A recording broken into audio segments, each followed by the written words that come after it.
Let's get it on. Hello, everybody. My name is Tasha Rice. For those of you who haven't viewed my content before, I'm an advertising and public relations student.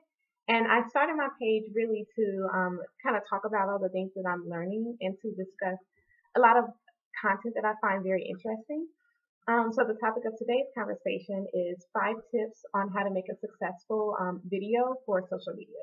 So tip number 1. You want to make sure that your video is orally and visually pleasing. That means that you don't want any distractions in the background. For example, if your cat is crossing a window sill, or if it's very cluttery, you would want to clean that out before you take your video. As far as noise goes, sometimes you don't notice something could be distracting until you actually play it back and watch it. For example, a fan or an air conditioner, you might not think of. So you want to make sure that you do an audio and a visual test, so you can just make sure everything's a-okay. Tip number 2. Do plan out what you want to say. I know a lot of people do have the gift of gab, and so they can just start talking. Most of us don't. So now you don't want to read from a manuscript because that's pretty much the worst thing you can do. It's very boring, and people don't like to watch that. But you do want to plan it out. You want to have an idea of what you want to say. The book I'm reading now, Social Media Bible, suggests that maybe you make bullet points or a little PowerPoint, and that can help you stay on task with what you want to say. Which brings me to my 3rd tip. You want to be concise and brief.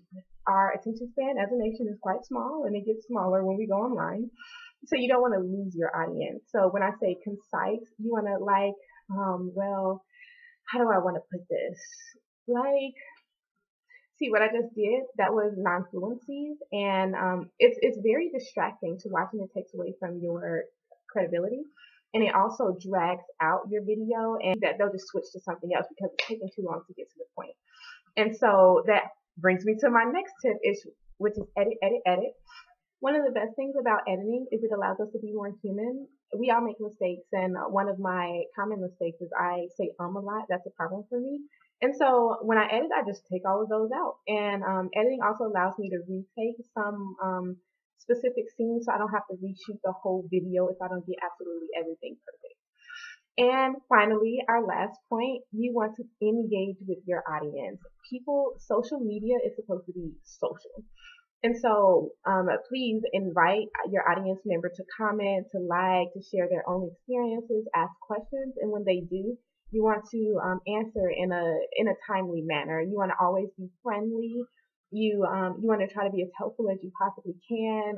If they make good suggestions, thank them for it, apply them. It really is about building a community, and that's one way to create a more loyal following, fan.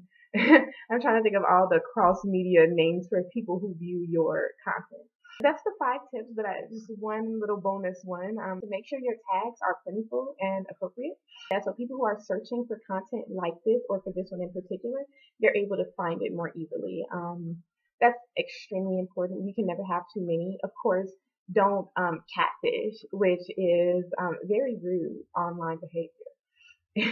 And basically what that is using tags that are very popular or you think would get you a lot of clicks, but that really doesn't have anything to do with your video.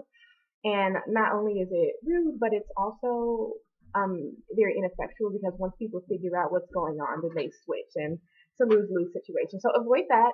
Of course, be yourself, have fun. If you have any comments or questions, please reply, like, subscribe, and I'll be talking to you soon. Bye-bye.